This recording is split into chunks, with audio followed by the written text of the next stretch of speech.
Msanii wa Bongo Flava Diamond akiwa katika mwendelezo wa kufanya show zake pale mjini London, lakini pia akiwa bado na schedule nyingine ambayo amekuwa akiendelea kuifanya katika mziki wake wa kufanya show, ni kwamba amekatisha na amehairisha pia show zote zitakazoweza kufanyika Marekani, na ikiwa ni swala ambalo kwa hivi sasa amekutwa akijaribu kuona kwamba ni wakati wa yeye kuwa na msimamo katika mziki wake.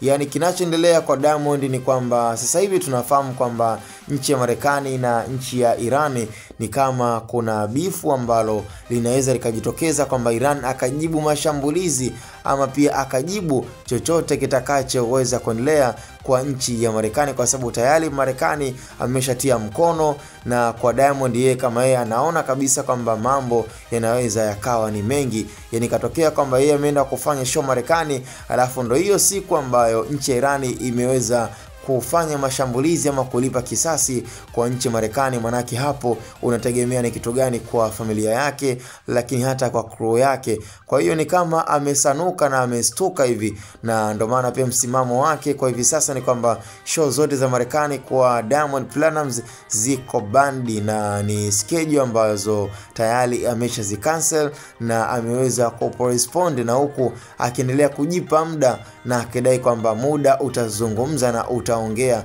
Yani atatangaza rasmi kabisa kwamba tarehe hizo zimesogezwa mpaka lini, lakini kwa hivi sasa Diamond hana amani ya kufanya show ndani ya nchi ya Marekani, na alisababisha yote hayo hatuwezi kumlaumu mtu mwingine yoyote zaidi ya Donald Trump, ambaye huenda akawa anachangia kwa asilimia kubwa kwa maamuzi ya Diamond kuto kufanya show tena katika nchi ya Marekani kwa hivi sasa, kutokana kwamba Iran ameshakuwa katika bifu na nchi ya Marekani. Ikatokea kwamba anataka kufanya mashambulizi ama kulipa kisasi, alafu Diamond yeye yuko Marekani. Manake unategemea nini? Hujui Iran atafanya mashambulizi katika nchi ya Marekani katika mji gani ama katika eneo gani. Kwa hiyo Diamond kwake ameona kwamba tahadhari kabla ya hatari, na anachokiamua na alichokiamua kiko sahihi kwa upande wa familia yake na kulinda amani yake, pamoja pia na watu wake wa karibu ambao